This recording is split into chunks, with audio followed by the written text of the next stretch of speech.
ណោះរឿងហួនិស័យដួងចិត្តនៅសានសោកស្ដាយ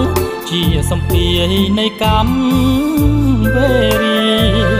បួតាំងពីតូចបរិសុទ្ធព្រះធម៌ជ្រះថ្លាមិនគួរមកចាញ់ដៃស្នេហាឲ្យអាត្មាចាក់នោះព្រោះស្រីទុំសឹកព្រោះទាវនៅស្រុកត្បូងខ្មុំបងសឹកព្រោះតារូបមុំ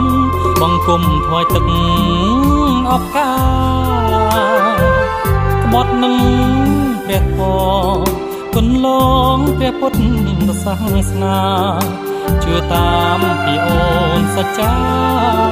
ស្នេហាថាស្មោះដូរទាវពេលបងសត្វហើយត្រានត្រើយធ្វើខុងសន្យារូបអូនមិនដាសង្សារជាកូនអុកញ៉ាព្រឹមព្រៃមហាស្រណោះអាឡោះសន្យាភក្តីស្ដាយធរជ័យវរណាស់ថ្លៃតើហេតុអ្វីស្រីមិនអាណិតមហាស្រណោះសឹកហួព្រោះស្នាចិត្តបងស្មានមិនដល់ទេមានមានប្រែប្រួលសាវាស្មានថាដូចទាវបដូរផ្ដាច់លែបងសង្ខា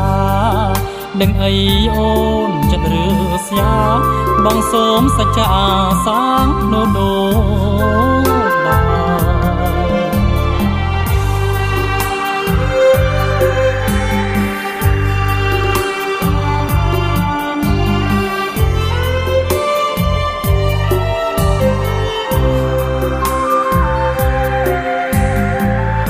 មហាស្រណោះសឹកហួព្រោះស្នាចិត្តបងស្មានមិនដល់ទេមានមានប្រែប្រួលសាវាស្មានថាដូចទាវបដូរផ្ដាច់លែបងសង្ខាដឹងអីអូនចិត្តឬស្យាបងសូមសច្ចាសាងនោះដូរ